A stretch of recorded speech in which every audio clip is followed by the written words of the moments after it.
When the silverback sat down, Thomas Linder's world stopped turning, not because of fear, not because of surprise, but because, in that single, deliberate motion, a wild animal showed him something he'd spent 6 years trying to forget, the weight of a choice that can never be unmade. 60 years old, knee destroyed, career finished. Thomas had traded the green infinity of the Congo for the concrete paths of the Cincinnati Zoo. He told himself it was still conservation work. He told himself animals were animals, whether behind glass or under canopy. He told himself a lot of things in those first months, working the far sections of the park, refusing to walk past the great ape house, pretending he didn't know which family lived there. But he knew. God help him, he knew. It was a Tuesday in October when the screaming started. Thomas was checking the perimeter fence near the auxiliary gorilla enclosure, not the main exhibit, but close enough. When he heard it, that particular pitch of adult panic mixed with child terror that turns blood to ice water. He ran, 60 years old with a bum knee, and he ran like he was 25 again, crashing through the service gate as visitors scattered and pointed. The boy was maybe 4. Somehow, later they'd argue about how, whose fault, what failed. He'd gotten over the barrier and fallen into the dry moat. 3 meters down, concrete bottom, crying hysterically but not visibly broken. Above him, the mesh fence, beyond the mesh the enclosure proper. And at the fence, silent and enormous, stood the silverback. Thomas stopped breathing. He knew this gorilla, not by the zoo name, Congo they called him here, generic and meaningless. No, Thomas knew him by the way he held his shoulders, by the silver pattern on his back, by the small notch in his left ear from an old wound. He knew him because 6 years ago, in a clearing 200 kilometers from Kinshasa, Thomas had shot him with a tranquilizer dart, had coordinated the whole operation, nets, transport cages, the helicopter that carried away an entire family while they lay unconscious, stolen from their home for the crime of living in a war zone where humans wanted to mine coltan. Thomas had told himself it was rescue, relocation, necessary evil to save an endangered subspecies. He'd collected his pay and flown home and tried not to think about the way the females had screamed as the darts hit, the way the juveniles had clung to their mothers' bodies, the way this particular male had charged him before the drugs pulled him down, one last desperate attempt to protect his family before the darkness took him. Now they stood 3 meters apart. Fence between them. Crying child between them. And every calculation Thomas had ever made about wild animals and threat assessment went sideways because the silverback did something impossible. He sat down, not slowly, not casually.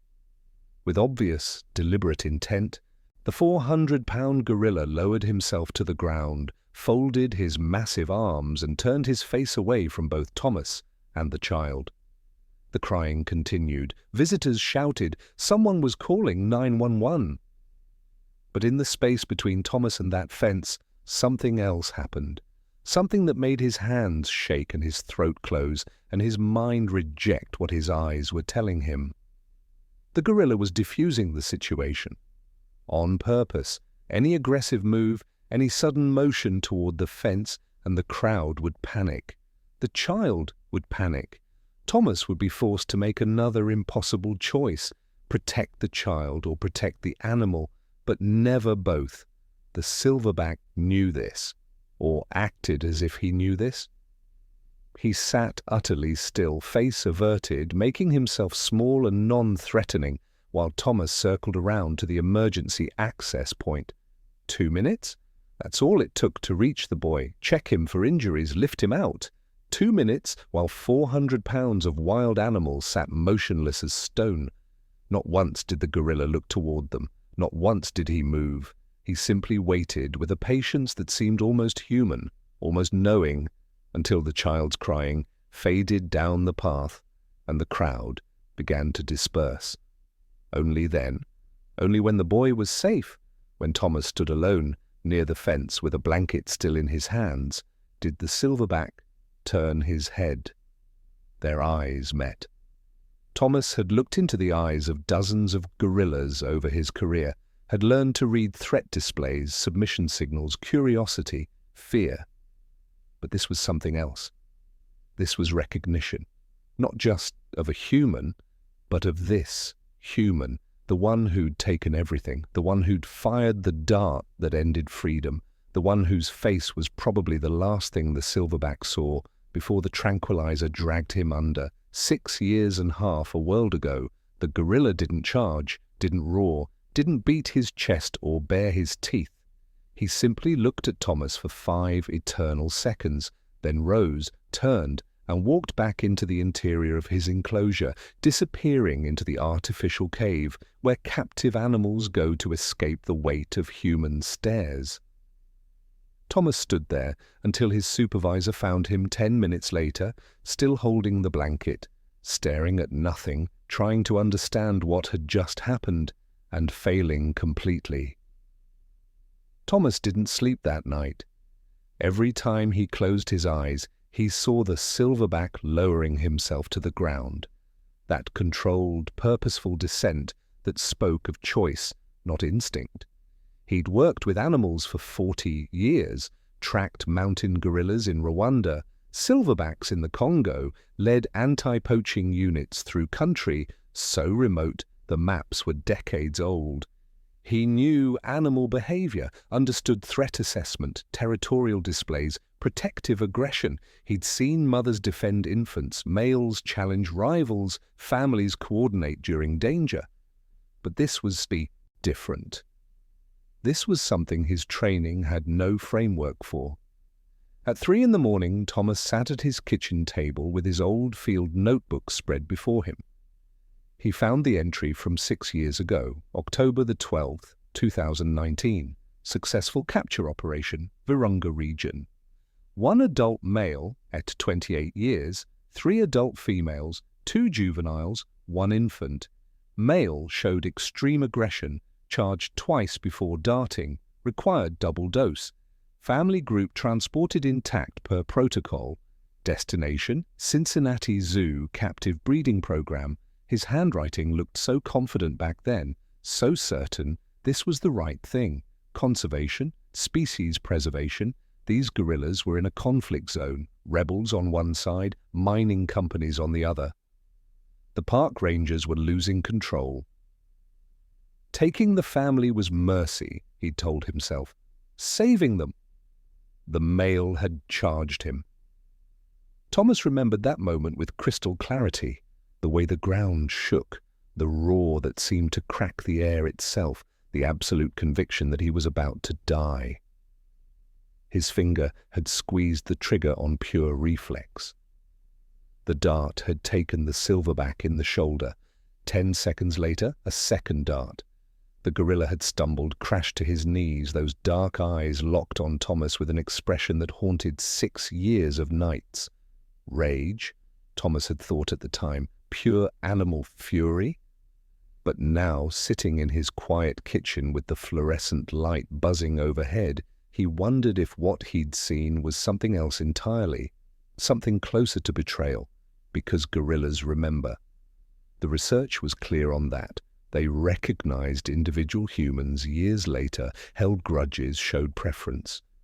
Their emotional memory was profound, their social intelligence complex, which meant the silverback yesterday hadn't just been near a crisis. He'd been near a crisis involving Thomas, had recognized the man who'd shot him, stolen his family, ended his freedom. And instead of creating more chaos, instead of using the moment to express 6 years of captive rage, he'd done the opposite. He'd helped. Thomas pushed the notebooks away and dropped his head into his hands. The logical explanations felt hollow.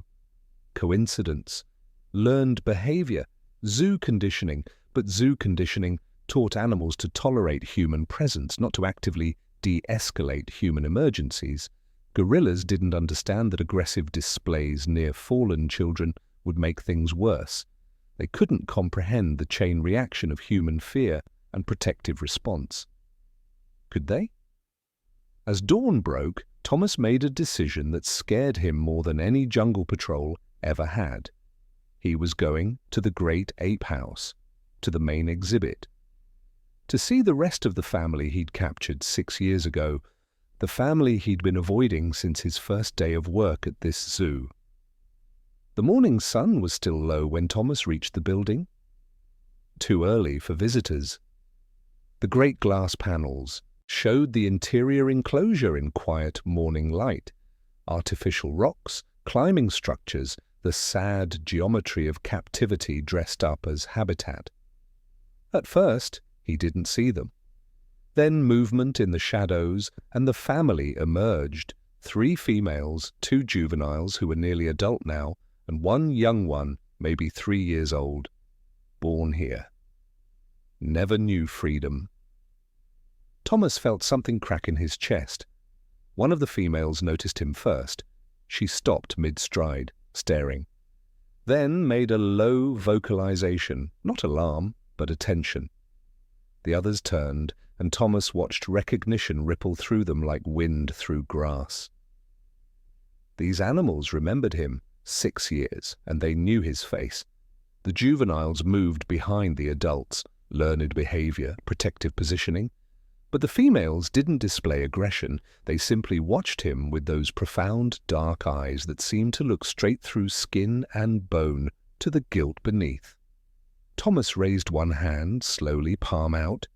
He had no idea why. Apology? Acknowledgement? The gesture felt pathetically inadequate.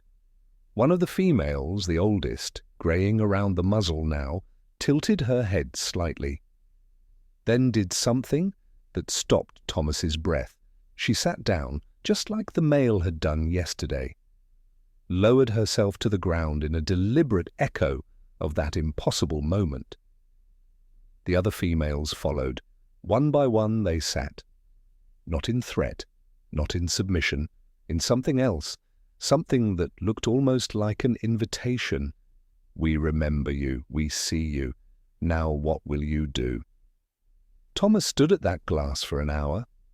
When he finally walked away, his face was wet and his hands were shaking. Because he understood now. The silverback yesterday hadn't acted on instinct or conditioning. He'd made a choice. Shown mercy to the man who'd shown him none. And now his family was asking the question that would haunt Thomas for whatever remained of his life. What comes after you take everything? What happens next? Thomas started measuring things he'd never paid attention to before. The main enclosure was 42 meters long, 28 meters wide. He paced it off during his lunch break, counting steps while visitors stared. 1,176 square meters. Sounds generous until you do the math. In the wild, a gorilla family's territory spans 25 square kilometers, 25 million square meters. This family had lost 99.995% of their world. He measured the climbing structures next. The tallest was 6 meters. In the Congo, Thomas had once watched this same silverback climb a mahogany tree 30 meters tall, disappearing into the canopy to harvest fruit, moving through branches with impossible grace for something so massive. Here, 6 meters was the sky. After that, just ceiling. The outdoor section had 17 trees. Thomas counted every one. He remembered the forest where he'd found. Them trees beyond counting, green towers disappearing into mist, the sound of wind through leaves like ocean waves, the smell of earth and growth and life happening in 1,000 invisible ways. Here, 17 trees, planted, maintained, fake in their precision. Thomas sat on a bench and wrote numbers in a notebook like he used to do in the field. But these were different calculations. Loss mathematics, the arithmetic of theft, territory reduced by 99.995% vertical range, reduced by 80% forest diversity, reduced by, he didn't even know how to calculate it, thousands of plant species to 17 trees, freedom of movement, zero choice, zero wild future, zero. A little girl ran past chasing a balloon, laughing. Her mother followed, smiling. They stopped at the glass to watch the gorillas. The youngest juvenile was playing with a plastic barrel. Enrichment, the zoo called it. Environmental enrichment to prevent boredom and stereotypic behavior. Thomas had seen that young gorilla's mother in the wild, teaching her first infant to identify 40 different edible plants. Watched her test fruit for ripeness, dig for roots, show her baby which leaves helped with digestion when stomach hurt. That was enrichment, teaching survival, passing knowledge, preparing for a life that would unfold in infinite complexity across decades of freedom. A plastic barrel was not enrichment. It was an insult. "Beautiful, aren't they?" The woman with the balloon said it to Thomas, mistaking his staring for appreciation. "So majestic. We're so lucky to have them here where people can see them. Learn about them." Thomas opened his mouth, closed it. What could he say?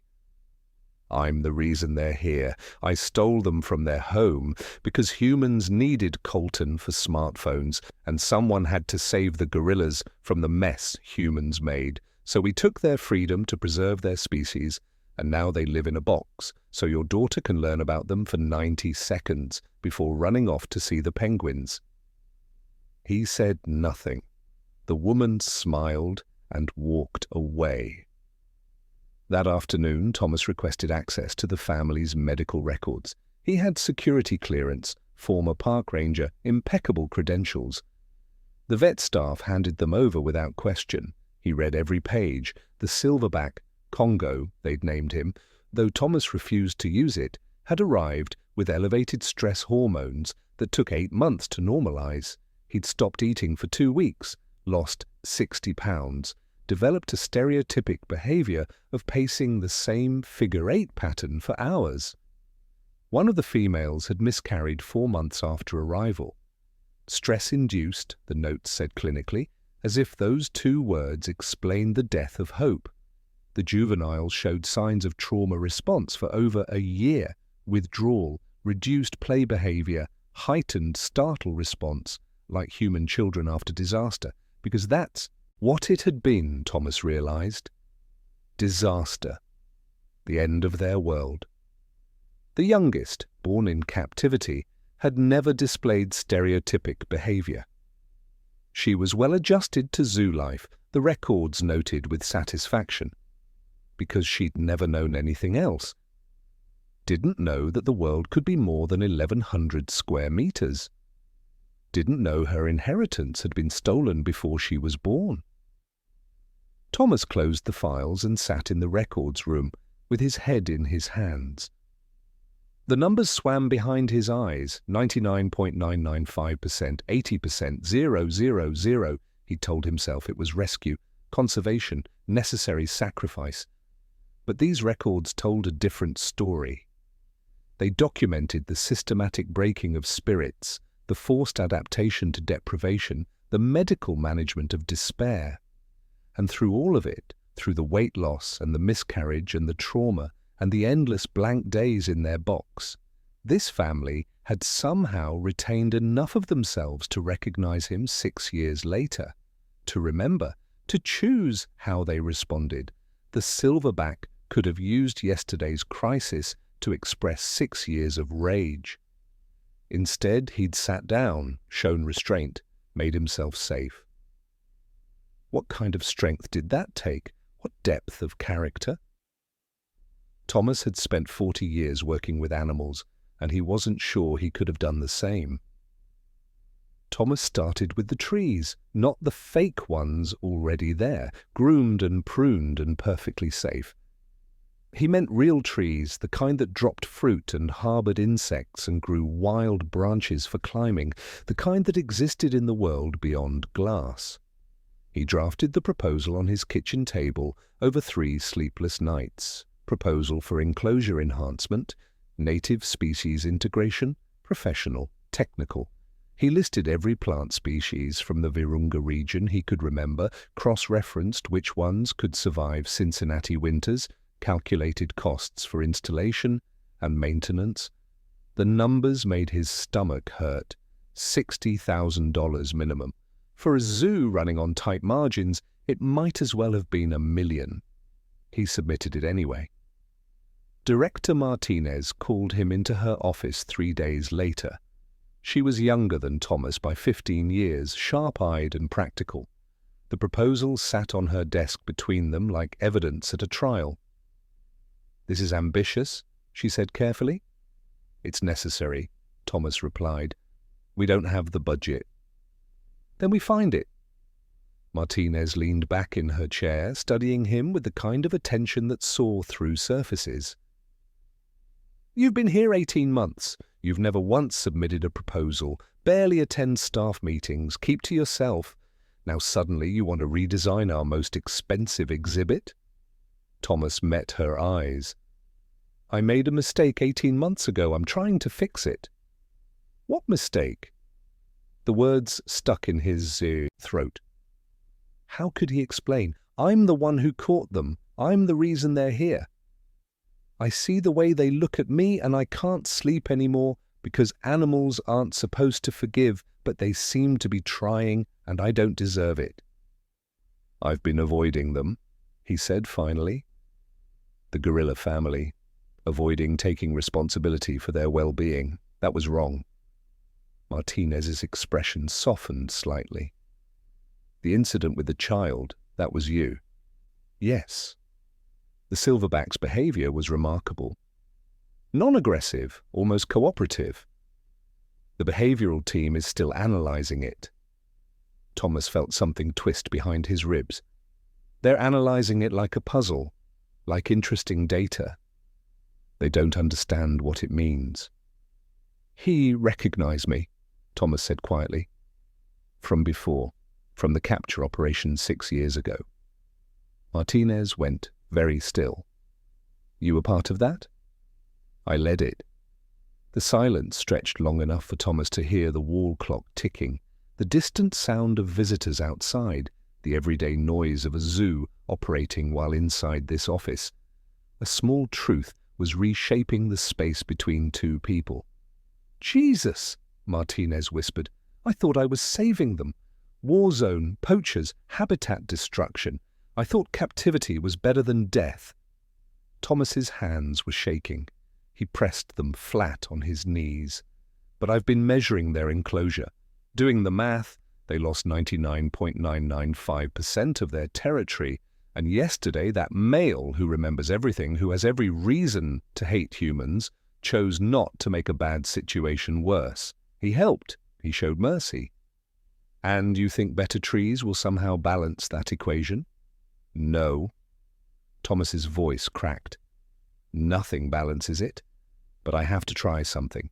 I have to do better than the bare minimum, because they're trying, they're choosing not to break, despite everything we took. The least I can do is give back one small piece of what they lost." Martinez looked at the proposal again. $60,000. "I'll fundraise, every penny if I have to.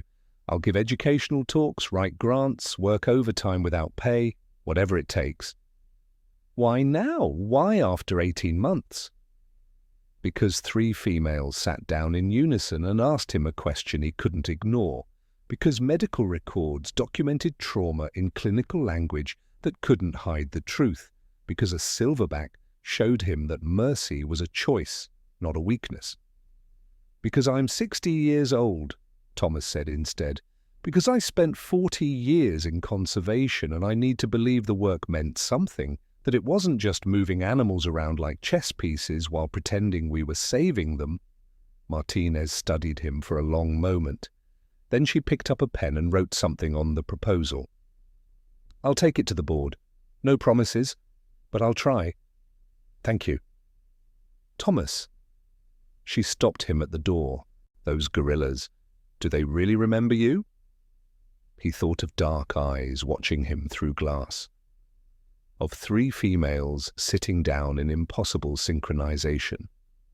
Of a silverback turning away from a crying child to make himself safe. "Yes," he said, "they remember everything." The first school group arrived on a Tuesday morning in November. 23 fifth graders with boundless energy and zero attention span, shepherded by 2 exhausted teachers who looked like they were reconsidering their career choices. Thomas stood in the education room adjacent to the great ape house, palms sweating, note cards shaking in his hands. He'd tracked rebel militias through the Congo at night. He'd faced down charging elephants. But 23 10-year-olds terrified him in ways the jungle never had. "Okay, settle down," one teacher said without conviction. The noise level decreased by approximately 3%. Thomas cleared his throat. "How many of you have smartphones?" Every hand went up. Most of the kids were actively using said phones. Inside those phones is a metal called coltan. It comes from the Congo, that's a country in Central Africa. And the mining for that metal destroys gorilla habitat, their homes, their forests, everything they need to survive. He paused, watching recognition dawn on exactly 0 faces. They were still scrolling.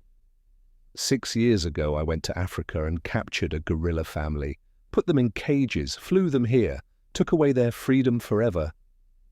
That got their attention. Phones lowered. 23 pairs of eyes locked onto him. "Why?" a small girl in the front asked. "Because I thought I was saving them. Their forest was being destroyed. Rebels were killing gorillas for bushmeat. Poachers were taking infants to sell. I told myself that life in a zoo was better than death in the wild." "Was it?" A boy in a Marvel t-shirt, arms crossed, skeptical. Thomas looked at the window showing the enclosure.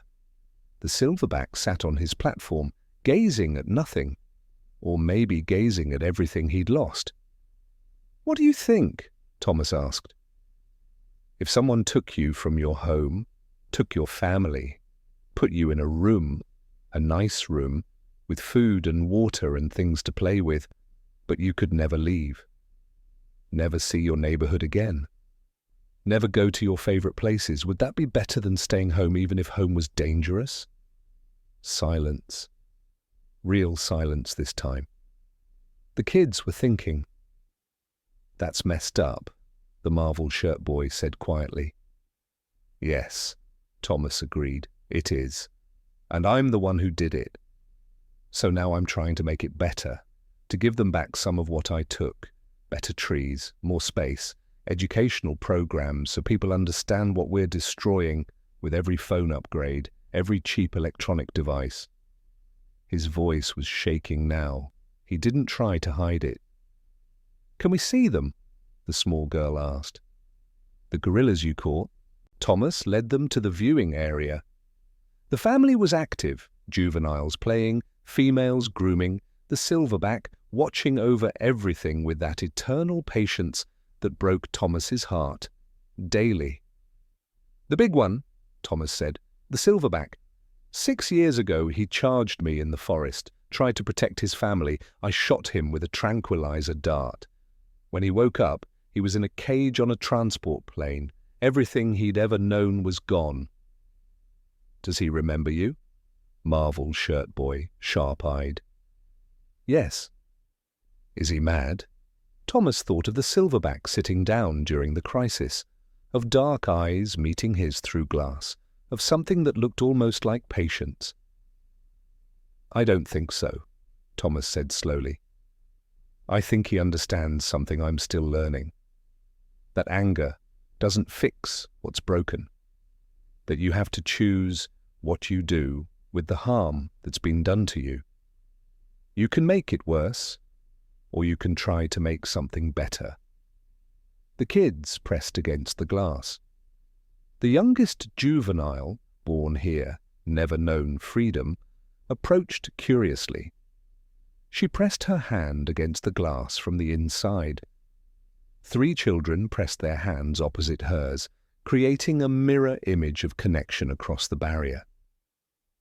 "Is she happy?" the small girl asked. Thomas felt his throat close.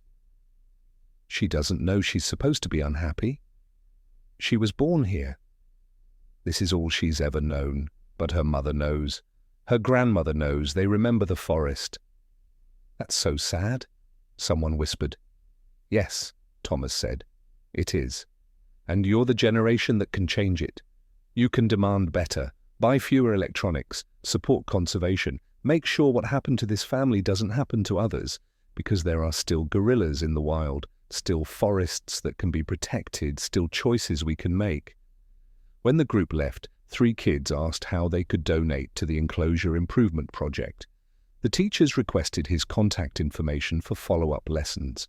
Marvel Shirt Boy stopped at the door and said, "That silverback forgave you. That's pretty cool." Thomas stood alone in the viewing area after they'd gone. The silverback had moved to the glass. He sat there, close enough that Thomas could see the silver hairs on his back, the old scar on his shoulder where the dart had struck. They looked at each other for a long time. Thomas didn't know what the gorilla saw, a threat, a regret, a human finally trying. But he knew what he saw, someone stronger than he'd ever be, someone who'd lost everything and still chose not to break. Someone who taught mercy by example because words weren't available but actions always speak. "I'm trying," Thomas whispered to the glass. "I know it's not enough, but I'm trying."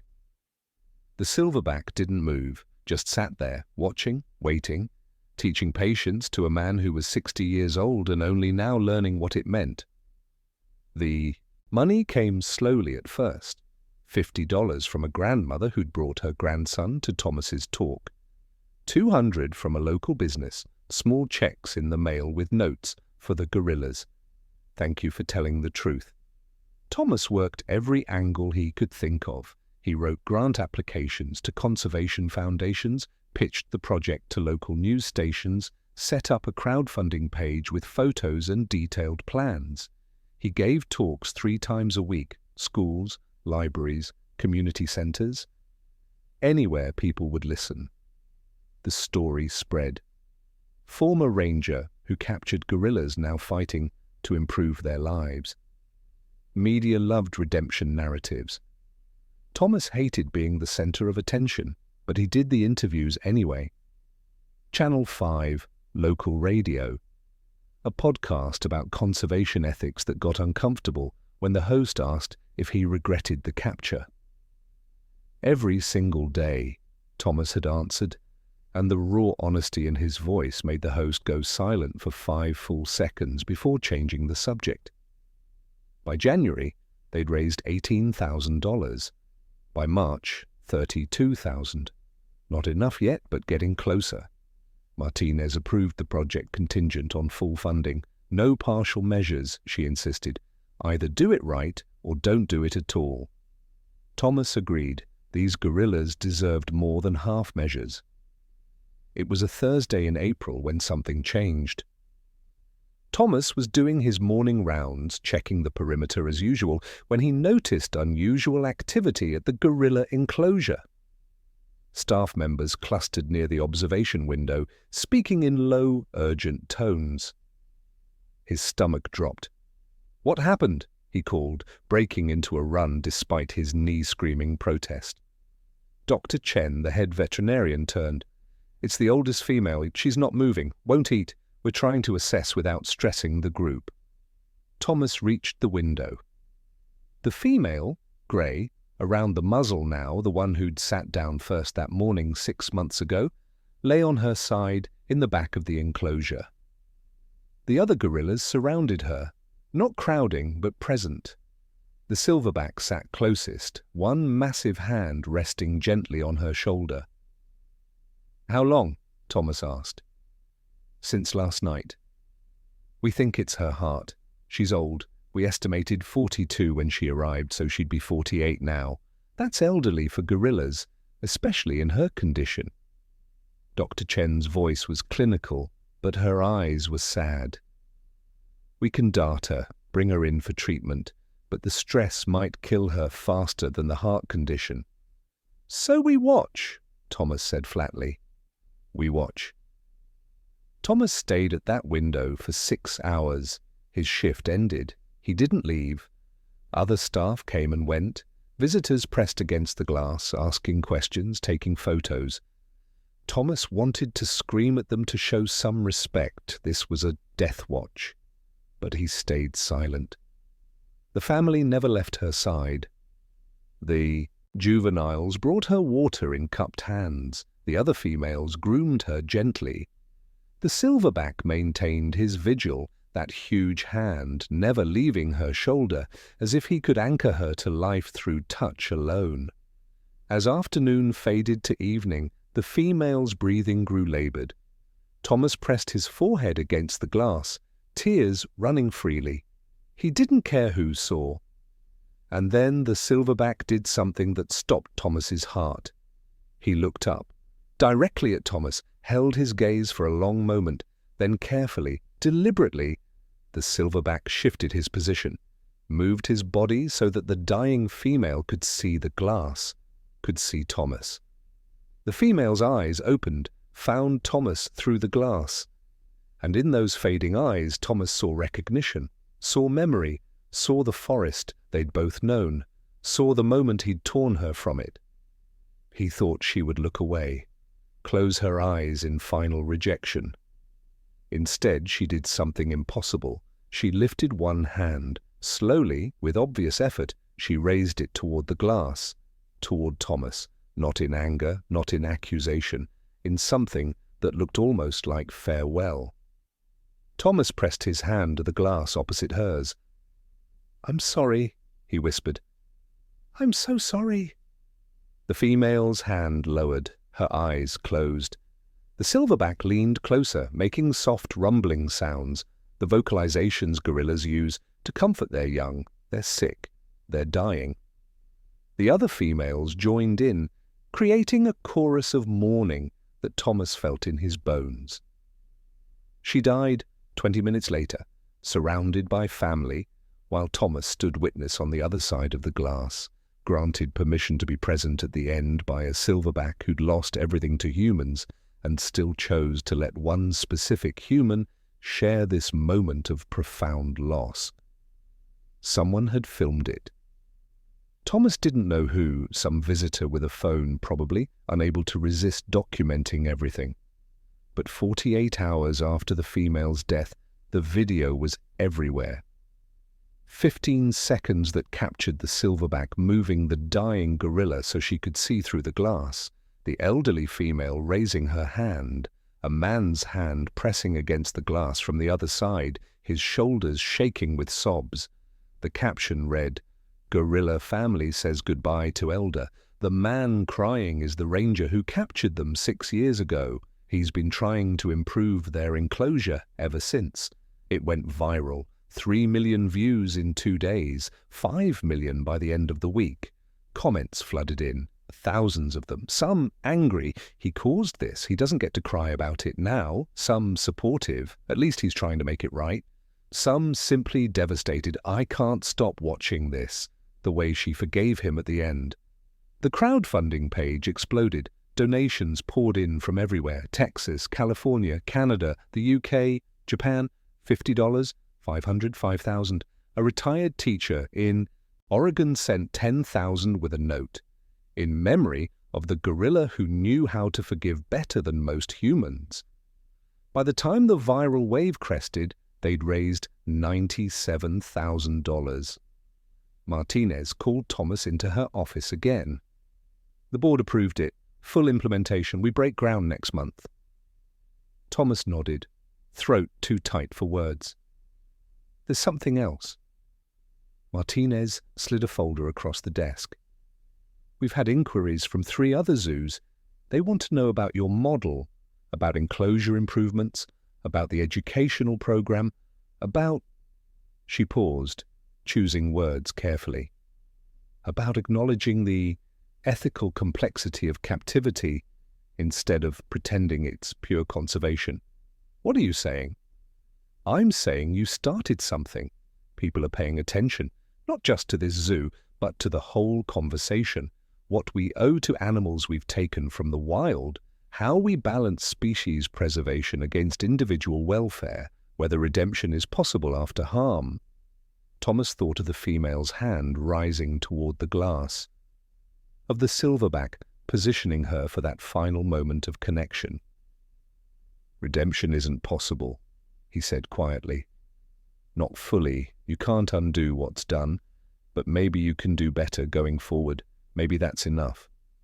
"Is it?" Martinez asked. "Enough? I don't know, but it's all I have." The construction started in May. Thomas watched the crews work, measuring twice, installing carefully, following the plans he'd drawn up with obsessive precision. Native species plants from specialized nurseries, climbing structures made from actual trees, not fake rock.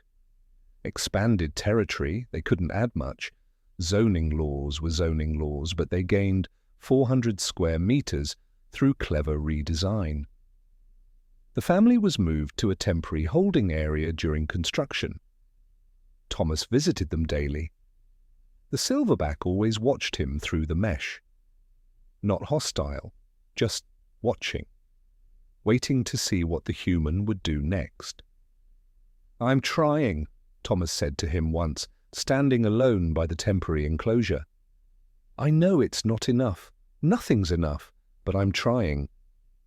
The silverback tilted his head slightly, then did something he'd never done before. He approached the mesh, close enough that Thomas could see the individual hairs on his face, the depth in his dark eyes. And he sat down, right there, close as he could get with the barrier between them. They sat together for 20 minutes, not touching, not speaking, just two beings who'd been locked in each other's story for 6 years, acknowledging that the story was complicated and painful and ongoing.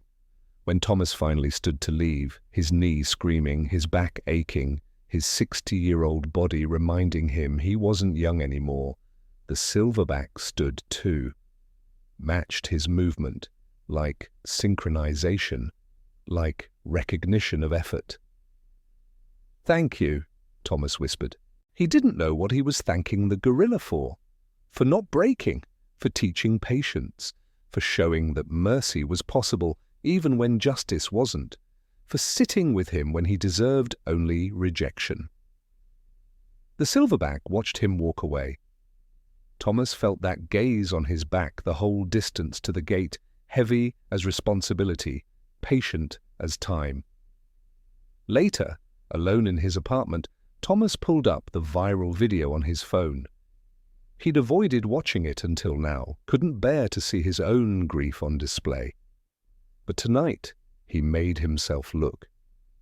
There, in those 15 seconds, he saw what millions of people had seen, a moment of profound connection across species, a dying animal offering something that looked like forgiveness.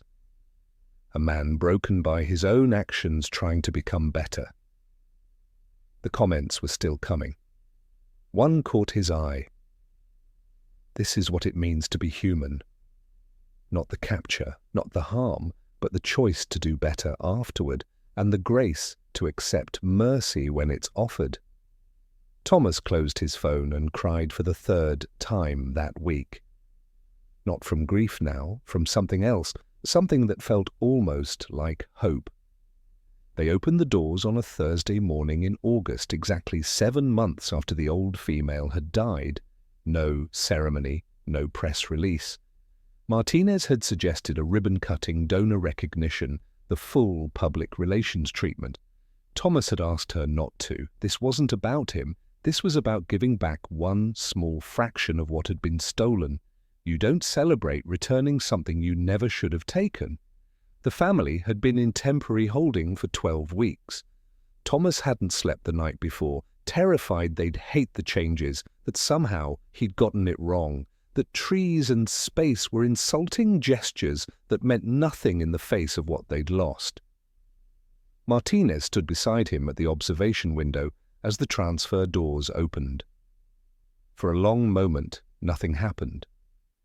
The family clustered at the doorway, cautious. The temporary holding area had been small, bare, purely functional. Now they faced something different.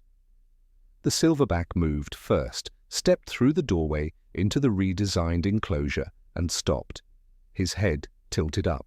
Thomas followed his gaze. Above them, real trees, 14 new species, carefully selected: African walnut, bush mango, wild fig, trees that dropped fruit and grew leaves the gorillas could eat, trees that created genuine canopy, dappled shade, the architecture of forest.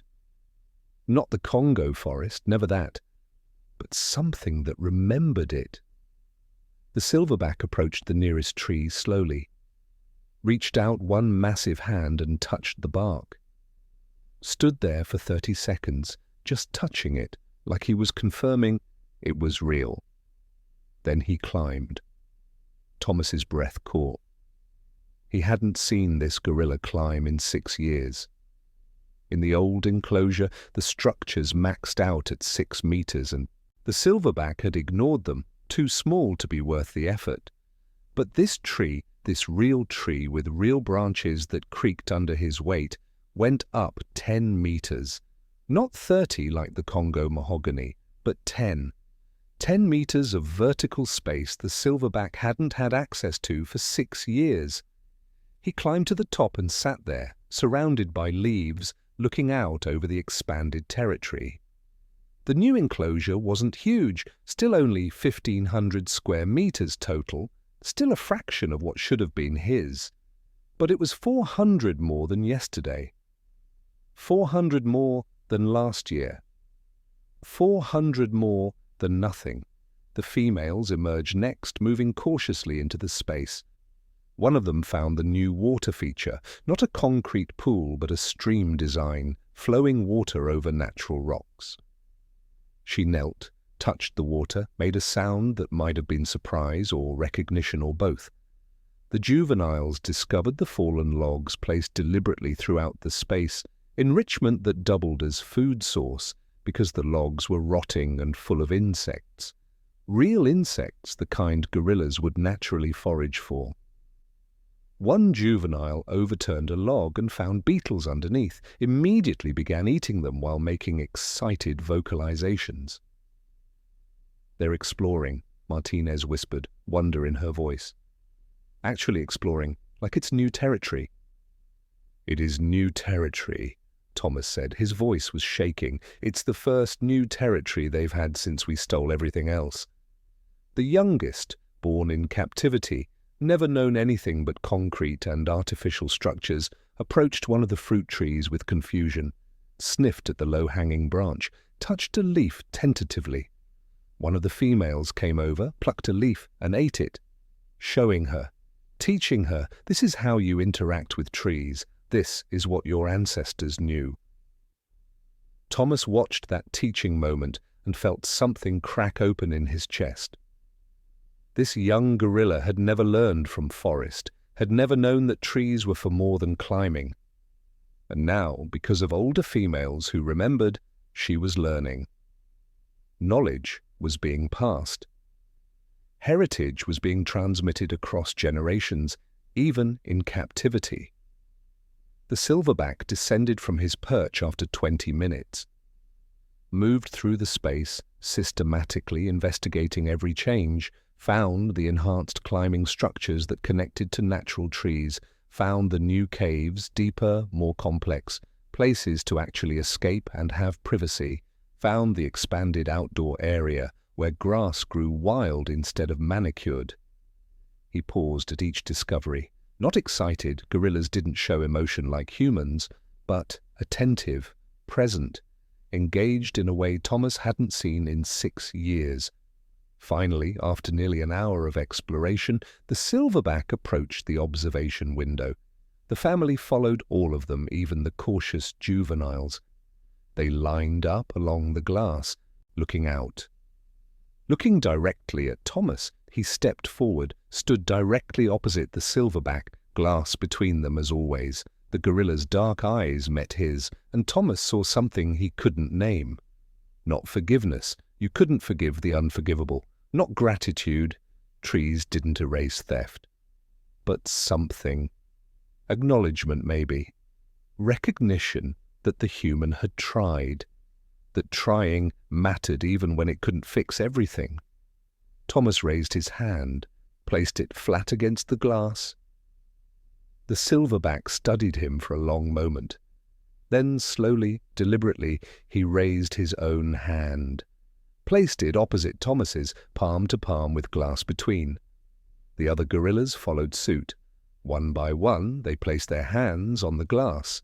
All of them, the whole family, creating a line of connection across the barrier, acknowledging what had been given back, even as they carried what had been taken.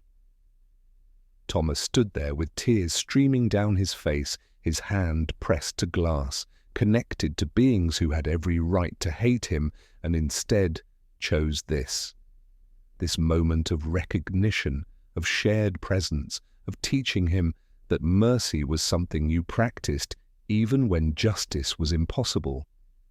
Martinez was crying too. Behind them, staff members who'd gathered to watch stood silent, witnessing something that would be talked about in hushed voices for years. The silverback held Thomas's gaze for what felt like eternity. Then finally, he lowered his hand, turned, led his family deeper into their new territory, into spaces they would explore and learn, and make their own as much as captive animals could make anything their own. Thomas stayed at that glass for another hour, watching them discover and climb and forage and rest, watching life happen in slightly better circumstances, not good circumstances, not wild circumstances, but better. It wasn't redemption. It could never be redemption, but it was something, a small debt paid on an infinite account, a step toward being less terrible, even if he could never be good. And somehow, impossibly, these gorillas had taught him that small steps still mattered. 6 months after the reopening, Thomas turned 61. He celebrated by doing what he did every morning now, arriving at the zoo before dawn, making coffee in the staff room, and walking to the great ape house to watch the family wake up. It had become ritual, his meditation, his penance and his purpose intertwined in ways he'd stopped trying to untangle. The silverback knew his schedule, always emerged from the sleeping area within 10 minutes of Thomas's arrival, as if some internal clock told him the human was there. They'd sit together in the quiet before visitors arrived, Thomas on his bench, the silverback on his platform, just existing in each other's presence. This morning was no different. The gorilla appeared, yawned massively, scratched his belly, then moved to his usual spot, made eye contact with Thomas, sat down. Thomas had brought his field journal. He opened it to a blank page and began writing. Not data, not observations, just thoughts. I've spent 6 years trying to understand what these gorillas are teaching me. Forgiveness, maybe. Patience, certainly. But I think it's something bigger than that. They're teaching me that harm done can't be undone, but it can be responded to. That the measure of a life isn't in the mistakes, God knows we all make those, but in what we do after. Whether we turn away from the harm we caused or turn toward it and try, however inadequately, to do better. He paused, pen hovering over paper. The silverback had shifted position, now grooming one of the juveniles with focused attention, teaching through action as he always did. These animals lost everything because of my choices. Their freedom, their forest, their wild future. One of them died in captivity without ever seeing home again. I can't fix that, can't undo it, can't make it right. But I can do better today than I did yesterday. I can expand their space, improve their environment, educate people about why captivity should be the absolute last resort. I can spend what's left of my life working to ensure this doesn't happen to other families. I can bear witness to what was taken and refuse to look away from that truth. Is it enough? No. Will it ever be enough? No. Does that mean I should stop trying? The silverback sitting 30 feet from me answered that question years ago when he chose to sit down instead of rage. when he positioned a dying family member so she could say goodbye to me, when he placed his hand on the glass and taught me that mercy isn't about deserving, it's about choosing. Thomas looked up from his journal. The silverback was watching him now, that steady gaze that had haunted and healed him in equal measure for 6 years. "Thank you," Thomas said quietly. He said it every morning. Never knew if the gorilla understood words, but understood presence, understood consistency, understood that showing up every day was its own form of commitment. The silverback tilted his head slightly, then did something new. He stood, moved to the nearest tree, one of the African walnuts now established and thriving, and plucked a leaf. Carried it to the glass, placed it there, pressed against the barrier opposite where Thomas sat. Thomas stood slowly, walked to the glass, looked at the leaf, at the silverback, at this small offering that meant everything and nothing and something in between. "I see you," Thomas whispered. "I see what you're telling me." The education program had expanded beyond anything Thomas imagined. 3 schools a week now. He'd trained 2 other staff members to give talks, but he still did most of them himself. Needed to. Needed to tell the story over and over until maybe it sank in for someone.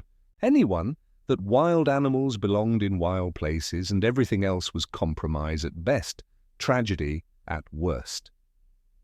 A high school group came that afternoon, 30 teenagers, half paying attention, half scrolling phones. Thomas gave his usual presentation, showed the photos from the capture. He'd started including those 6 months ago, forcing himself and his audiences to see the reality. Nets, cages, drugged animals, no romance, no heroism, just theft. "Why do you still work here?" A girl in the back, sharp-eyed and challenging. "If you think zoos are wrong, why stay?" Thomas had been asked this before. His answer had evolved over time. "Because they're here because of me. I can't give them back their freedom, that's gone forever. But I can give them better conditions, better advocacy, better education. So maybe the next generation doesn't make my mistakes. I stay because leaving would be easier, and I don't get to choose easy anymore. I stay because these gorillas stayed. They couldn't leave. They had no choice. So neither do I." The girl nodded slowly. "That's pretty hardcore." "That's pretty necessary," Thomas corrected. After the group left, Thomas returned to his bench. The silverback was there, waiting. They sat together as afternoon faded to evening, as they'd done hundreds of times now. If your heart is breaking right now, if you understand that some mistakes can't be fixed, but still must be answered for, subscribe to this channel. Because these stories matter, these truths matter, these animals matter, whether we deserve their mercy or not. Thomas went home that night and pulled out the old capture reports one more time, read through them with eyes that saw differently now, saw the clinical language that hid violence, saw the justifications that crumbled under scrutiny, saw the younger man who thought he was saving lives and instead was stealing them. He couldn't change what that younger man had done, but he could change what the older man did next. Tomorrow he'd wake before dawn, make coffee, walk to the great ape house, sit with a silverback who'd taught him more about being human than any human ever had. And he'd try again, to do better, to be better, to honor the impossible grace these animals had shown him. It would never be enough, but it was everything he had. Thomas is 61 now. The silverback is somewhere in his mid-30s. They have maybe 10 more years together, maybe 15 if they're lucky. Every morning they sit together, teacher and student, captor and captive, 2 beings locked in a story that has no happy ending but has found something like peace. 3 more zoos have implemented similar enclosure improvements. 5 have started honest education programs that acknowledge the ethical weight of captivity. 12 have reached out asking for consulting, It's spreading, slowly, inadequately, but spreading. Small pebbles creating ripples, and every morning a silverback, who could have chosen hatred, chooses instead to show up, to place a leaf against the glass, to sit in patient witness to a human learning, finally, what it means to be accountable. If you've ever received forgiveness you didn't earn, if an animal has ever taught you something profound about mercy, write this. Animals remember, and they teach us to do better. I'm sitting in my kitchen writing this story, and I can't stop thinking about Thomas, about the silverback, about the fact that wild animals are teaching humans about grace while we systematically destroy their homes. It doesn't make sense. It's not fair. They shouldn't have to be our teachers. They should be free, but they are teaching us every day through patience we don't deserve and mercy we can't explain, and choices that say, you harmed us, but we will not break. We will not become what you fear.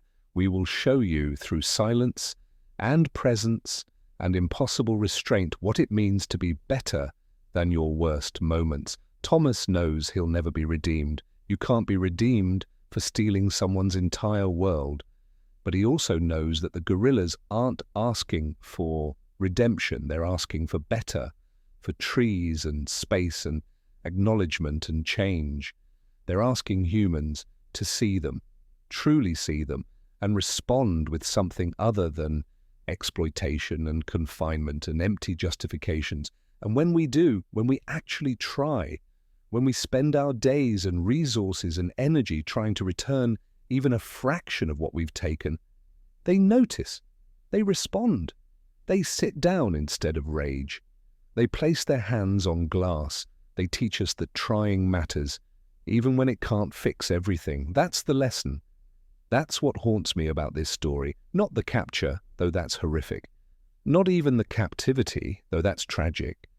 It's the fact that these animals, who have every reason to hate us, keep choosing to show us how to be better. Keep offering patience to beings who've been nothing but impatient with them. Keep demonstrating grace while we debate whether they even deserve basic dignity. Thomas will spend the rest of his life trying to repay an unpayable debt. The silverback will spend the rest of his life in captivity, teaching a lesson he never asked to teach. And somehow, impossibly, this terrible story has become a story about hope, about change, about the fact that it's never too late to do better, even if it's too late to make it right. I don't know if that's enough. I genuinely don't, but I know it's more than doing nothing.